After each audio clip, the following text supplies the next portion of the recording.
You sit down. You finally have time. This is it. And then your brain opens 17 tabs at once. None of them are helpful. What if I fail? What if I start wrong? What if there's a better way I haven't found yet? So instead of starting, you scroll, you research, you plan, and somehow hours disappear without a single step forward. And here's the uncomfortable truth nobody tells you. Overthinking doesn't mean you're lazy. It means your brain thinks it's protecting you, but protection, when pushed too far, turns into a cage. This is the dark side of self-improvement, where discipline dies quietly in the planning phase, and potential never even gets a chance to breathe. And strangely enough, an anime about a weak hunter trapped in impossible situations explains this better than most psychology books ever could. Before Jinwoo became powerful, he wasn't bold. He wasn't confident. He was frozen, overanalyzing every step. And it only took one decision to shatter the loop. By the end of this, you'll understand why your mind keeps stopping you and how to break free without becoming fearless, perfect, or ready. The smarter you are, the harder it is to move. You see 10 steps ahead. You imagine every possible outcome, every mistake, every risk. So you hesitate, not because you don't care, but because you care too much. You're not stuck because you lack discipline. You're stuck because your brain won't stop running simulations like it's trying to save humanity. From a Google Doc, congratulations. You've outthought yourself into inaction. Psychology calls this analysis paralysis. Your mind treats uncertainty like danger, and danger triggers hesitation. This is you with options. You research workouts instead of training. You plan businesses instead of launching. You watch productivity videos instead of doing the work. You keep saying, I just need to think this through a bit more, but a bit more never ends. Here's the twist. Your intelligence isn't the problem. Your intelligence is just untrained. A sharp mind without action doesn't make you powerful. It makes you fragile, because thinking never tests you. Action does. Power isn't knowing what might happen. Power is knowing you'll be okay when it goes wrong.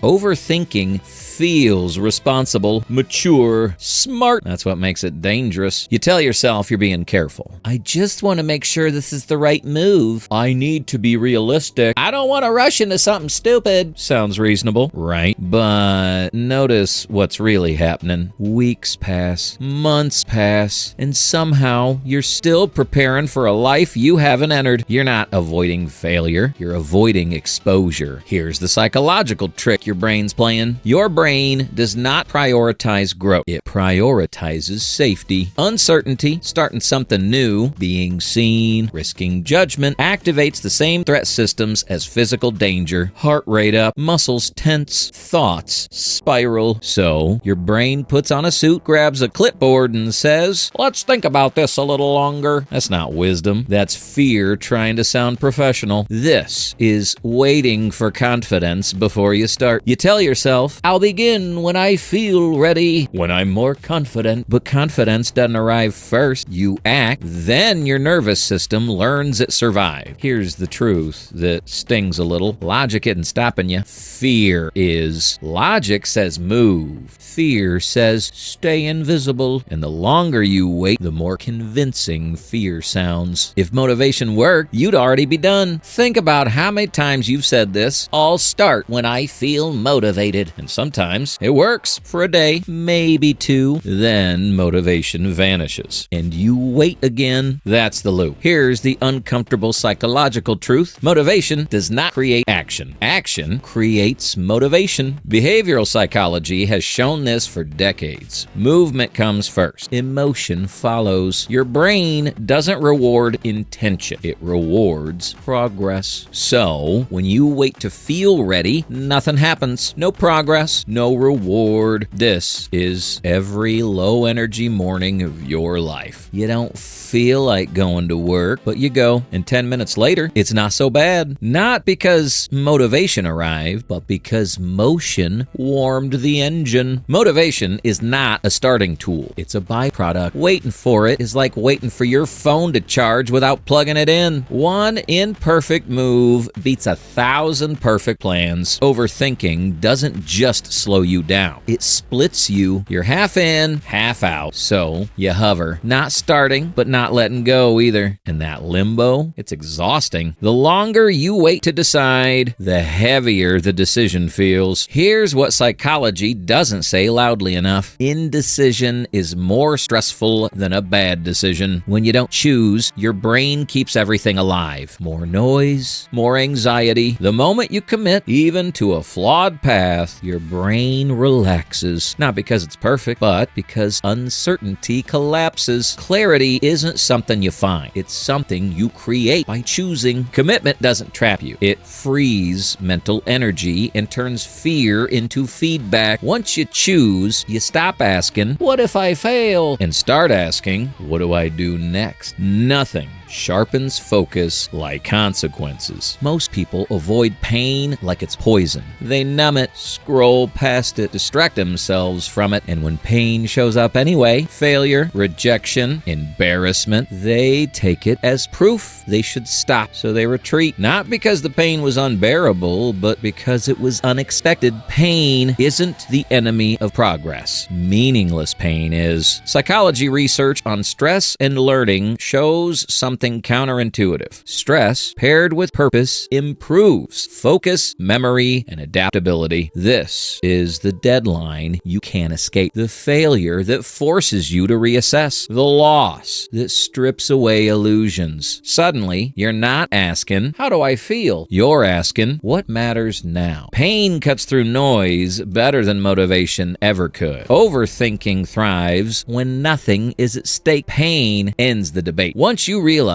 pain is survivable, even useful, it loses its power to paralyze you. Power doesn't come from thinking more. It comes from deciding faster. Overthinkers don't lack intelligence. They lack self-trust. Every decision feels final, so you delay. And slowly, without noticing, you start living like an observer in your own life. Control what is yours. Release what isn't. Your actions, yours. Your effort, yours. The overthinking mind tries to control everything. The disciplined mind executes. Operators don't feel certain, they feel committed. This is showing up even when you feel off. Doing the work before the mood arrives. It's boring, consistent, effective. Confidence isn't something you wait for. It's something you build a receipt for. Every action becomes proof. Eventually, your brain stops asking, "Are we safe?" because it already knows the answer. Here's what's different when you don't overthink everything. You stop trying to keep every option alive. You choose one direction, not because it's perfect, but because movement needs a lane. You don't wait to feel confident. You act while the doubt is still there and let your nervous system learn that nothing broke. You stop asking if you're motivated and start noticing whether you showed up. Progress becomes the signal. Feelings become background noise. When the decision feels heavy, you don't make it permanent. You decide for now, for today, for this attempt. When something hurts, failure, embarrassment, resistance, you don't treat it like a stop sign. You treat it like information, something to adjust around, not retreat from.